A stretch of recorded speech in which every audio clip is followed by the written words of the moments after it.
Adesso l'ipercinetica e bravissima Eder Cogliani, che vi ricordo ideatrice della rivista Immunoreca, che veramente è al top. Salve a tutti, vi ringrazio tantissimo.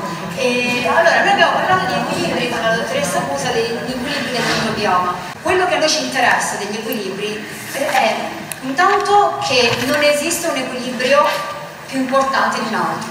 Questa è la prima cosa. Poi ogni volta che noi andiamo a lavorare su un equilibrio, in realtà noi andiamo a intervenire in modo laterale su tutti gli altri equilibri. Quindi questi equilibri in realtà non vivono separatamente gli uni dagli altri. E l'altra cosa che è fondamentale è che in realtà noi, se non riusciamo a capire come questi equilibri interagiscono gli uni con gli altri, in realtà non siamo in grado di vivere realmente la nostra vita e arriviamo addirittura ai limiti della sopravvivenza. Quindi queste qua sono le tre cose che noi dobbiamo sapere degli equilibri e quelli che vorrei in realtà esporvi in questa relazione, perché in realtà noi ci spaventiamo tantissimo della morte, che è l'unica cosa certa, okay, all'interno della nostra vita, ma in realtà non ci preoccupiamo se viviamo veramente, tant'è che molti di noi in realtà siamo ai limiti della sopravvivenza, quindi in realtà quello che noi ci dobbiamo ricordare non è che dobbiamo morire, ma che dobbiamo vivere. E adesso vediamo come, partendo dall'equilibrio del calcio, arriviamo a capire tante cose da questo punto di vista. Quindi gli obiettivi sono sì, sicuramente capire quali sono le correlazioni invisibili tra ossa e sangue, capire quali sono gli equilibri i protagonisti di questo equilibrio e le problematiche ad esso associate, ma in realtà io vorrei arrivare con voi a capire perché il corpo attua determinate scelte e poi come poter invertire qualcosa che in realtà sembra irreversibile. Ora, adesso quindi iniziamo con il protagonista di questa presentazione, che è il calcio, e partiamo dal perché è pericoloso il calcio, perché noi andiamo sempre a guardare se è troppo, okay, se è troppo poco e quant'altro. In realtà è pericoloso per tantissimi motivi, tra cui il fatto che tende a depositarsi un po' ovunque, okay? Quindi che cosa possiamo avere? Dei calcoli, qualora questo si va a depositare nei reni della cistifellea, okay? Possiamo avere trombi, infarti, ictus, okay? Qualora si disloca all'interno del nostro circolo sanguigno, in vari distretti del nostro circolo sanguigno. Possiamo avere la calcificazione delle articolazioni, ok? Questa cosa ovviamente non dovrebbe accadere, le nostre articolazioni dovrebbero essere fluide, ok? La calcificazione in realtà è associata a tutta una serie di problematiche autoimmuni e non autoimmuni molto invalidanti. Poi abbiamo i fecalomi.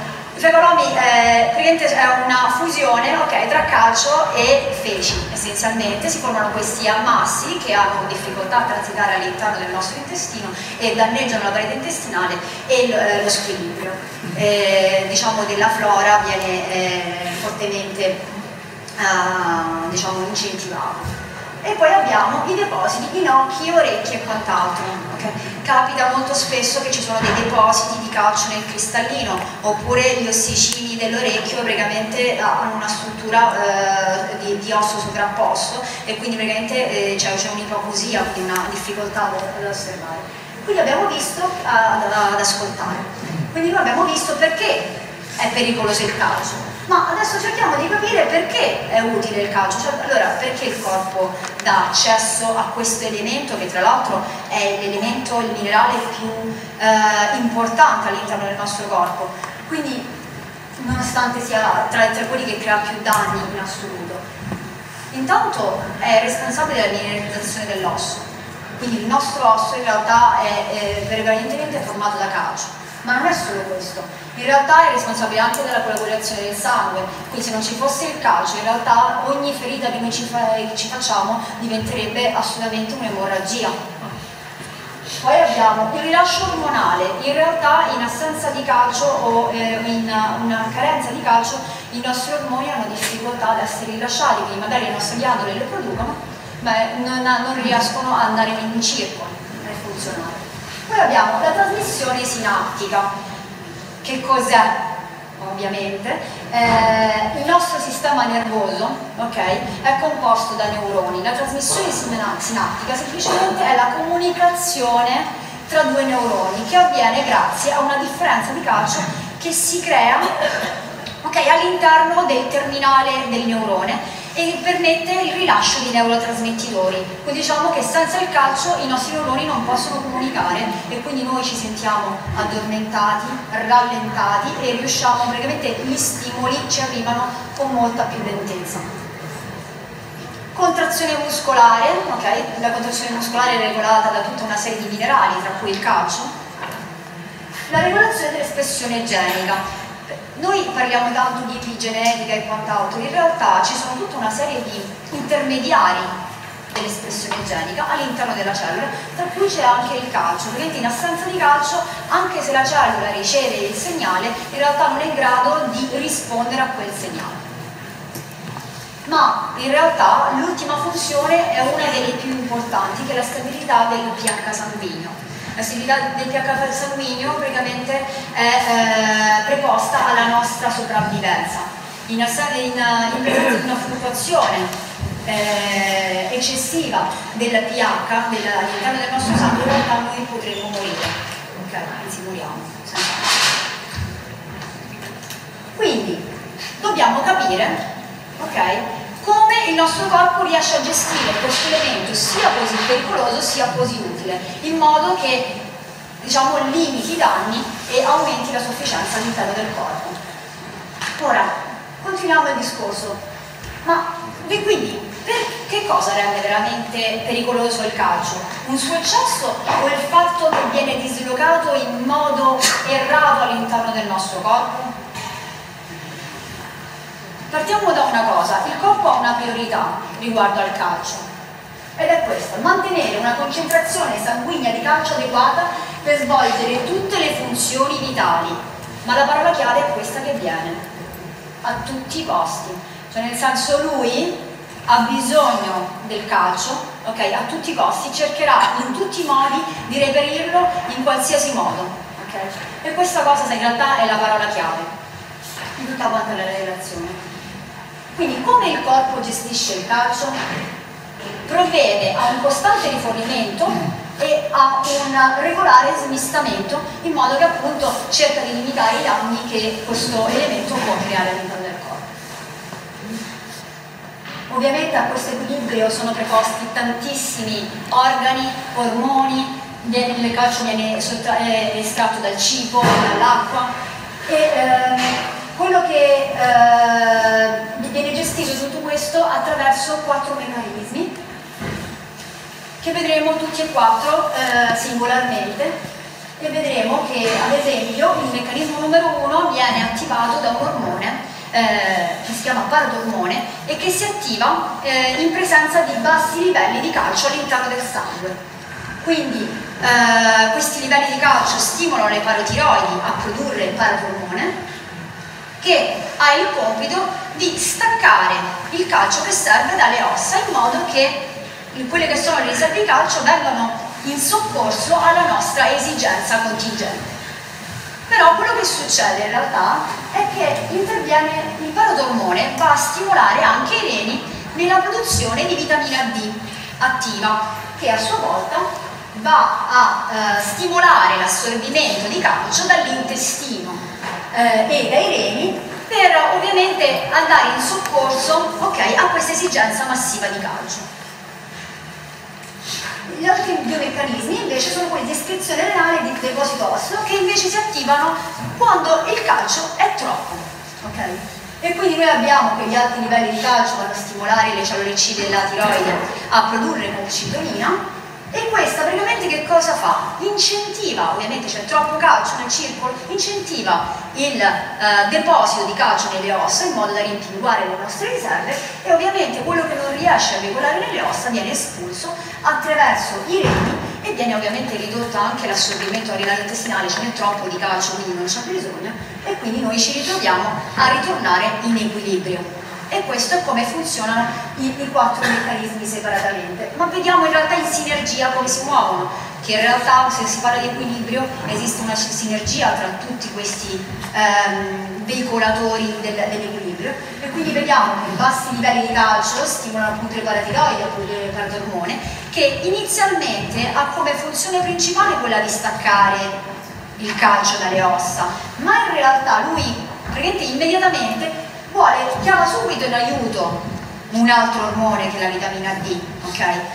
Perché se lui continuasse a staccare il calcio dalle ossa, invece li troveremo come i bicchierini, quelli che si chiudono, collasseremo tutto quanto. Quindi lui dice, se continua a fare questo lavoro da solo, succedono i casini, quindi vienimi incontro in modo che così io posso smettere di staccare calcio dalle nostre riserve. E quindi noi abbiamo un incremento della concentrazione di calcio nel sangue. Ovviamente questa cosa qui, se continuasse, funzionasse da sola, ci ritroveremmo praticamente pietrificati, okay? E quindi il corpo, ovviamente, che è intelligente, ha creato appunto il meccanismo di compensazione, per cui all'aumentare dei livelli di calcio abbiamo la stimolazione delle cellule della paratiroide che tramite la calcitonina stimolano il ritorno del calcio alle ossa e l'estrazione di quello che non riesce a recuperare.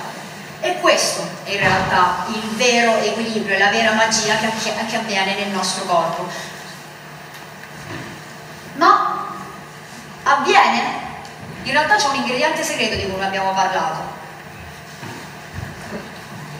il sole. Ok? Senza di lui questa magia non avviene. Vediamo che cosa accade come si inserisce il sole, questo ingrediente segreto in questo meccanismo. Intanto parliamo di due moschettieri che sono l'ostocalcina e la proteina GLA della matrice. Fino adesso noi abbiamo parlato dei coordinatori, quindi degli ormoni che coordinano questo equilibrio. In realtà questi qua sono gli operai, quelli che fanno veramente meccanicamente il passaggio del calcio dai vari distretti. L'osteocalcina ha il compito di prendere il calcio e veicolarlo nelle ossa. La proteina GLA della matrice invece ha il compito di prendere il calcio nei distretti dove non doveva depositarsi e riportarlo nel circolo sanguigno. Ma se ci sono due moschettieri vuol dire che c'è un d'Artagnan, ed è la vitamina K2. Ora, vediamo un attimo come interagiscono insieme a fare tutta quella magnificenza che è l'equilibrio del calcio. La vitamina A, ci ho messo un pesce perché in realtà l'olio di pesce è uno degli alimenti nei quali c'è maggiore concentrazione di vitamina A, ha lo scopo di stimolare la produzione degli osteoclasti. Questa parolaccia che ho detto semplicemente indica delle cellule che sono preposte praticamente a smantellare l'osso vecchio in modo che possa essere sostituito da osso nuovo e forte. E il sole, che in realtà sta a rappresentare per noi la vitamina D, ha lo scopo sia di permettere l'assorbimento di calcio, l'abbiamo già visto nello schema precedente, ma anche lo scopo di attivare gli osteoblasti, che sono praticamente antagonisti agli osteoblasti, che invece servono a costruire osso nuovo. Okay? Ma la magia viene qua, perché insieme queste due vitamine praticamente hanno lo scopo di stimolare la produzione e l'escrezione di osteocalcina, che ha lo scopo appunto di fissare il calcio nelle ossa.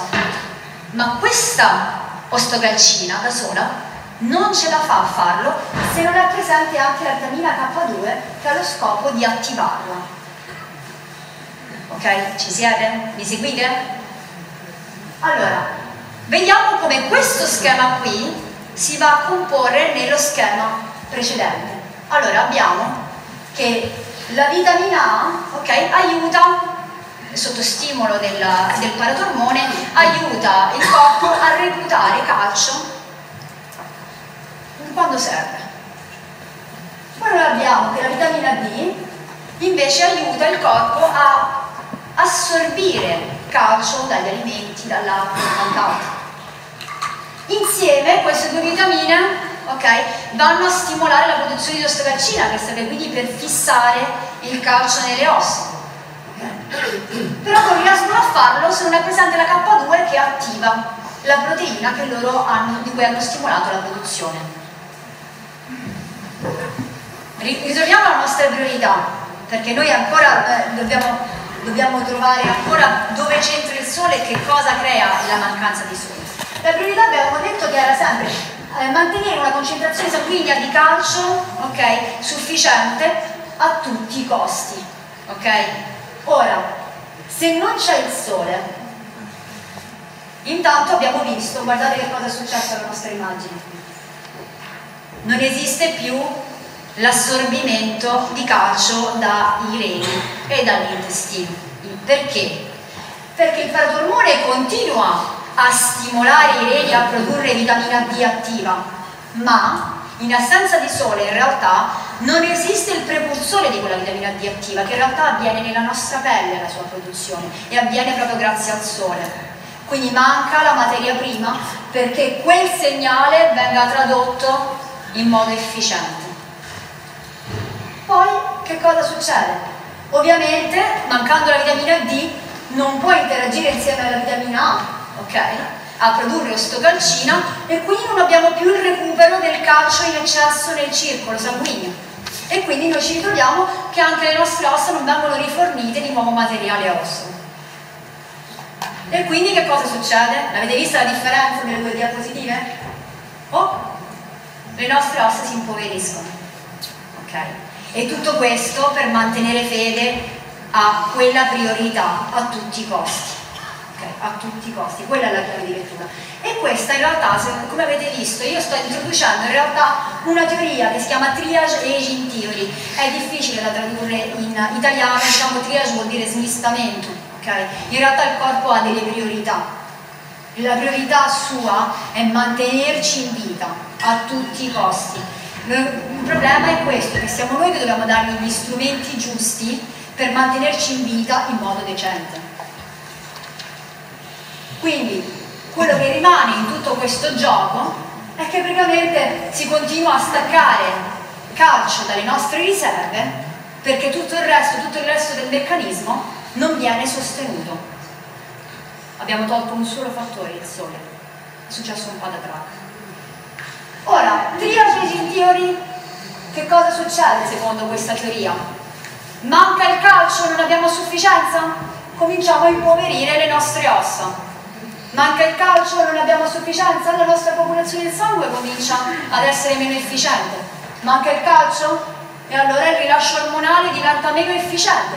Continua a mancare il calcio e la trasmissione sinaptica si fa sempre più rallentata. Vi riconoscete movimenti lenti, difficoltà di concentrazione, ormoni sballati, difficoltà di dimagrire, ok, difficoltà di interagire con gli altri.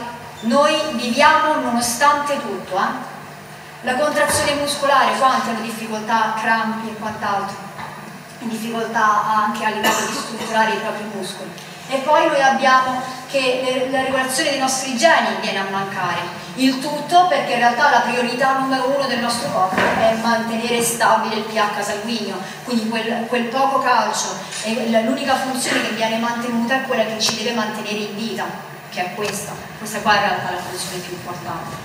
E quindi diciamo che vedete il corpo, pur di mantenerci in vita, dismette tutto il resto.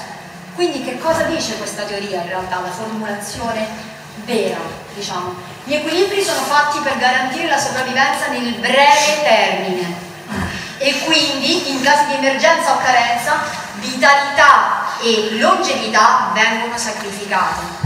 Detto in parole povere, il corpo ha il compito di mantenerti in vita anche in coma o su una sedia a rotelle, sta a te scegliere come rimanere in vita. Quindi diciamo che quello che succede è che tu sopravvivi, ma è la tua vita a morire. Okay? Quindi non è che se voi siete qui, siete vivi, dovete fare un attimo, vedere se siete in sopravvivenza o in vita. Ora, quindi abbiamo una scelta. Riprendiamo la scenetta. Ricordati che devi vivere, non morire. Ok? Questa è la cosa fondamentale, dobbiamo farlo per prima.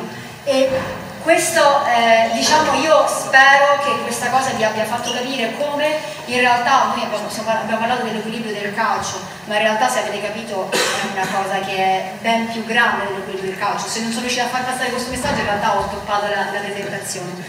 E quello che vi volevo dire è, a parte ringraziarvi ma voglio ringraziarvi con questa frase qui, che per me è una frase che è un must, perché chiunque incontrerete nella vita e vi vedrà fare cose per loro strane, vi diranno che voi siete dei visionari, che è impossibile quello che ricercate e quant'altro. Quindi voglio darvi questa frase qua, secondo me è la più importante in assoluto, che l'impossibile richiede solo qualche passaggio in più. Rispondetegli così: è impossibile per te e non per me. Questa è la cosa importante, e io in questo impossibile ho dato due piccoli contributi, sono veramente infinitesimi. Uno insieme ai ragazzi della SIN, che veramente mi stanno aiutando tantissimo, per la rivista Immunorega Magazine, e l'altro invece è un contributo mio piccolino da sola, che sono 2 libri che potete trovare lì. Questo è quello che io posso dare per rendere il vostro impossibile possibile, poi tutto il resto sta a voi. Grazie ragazzi.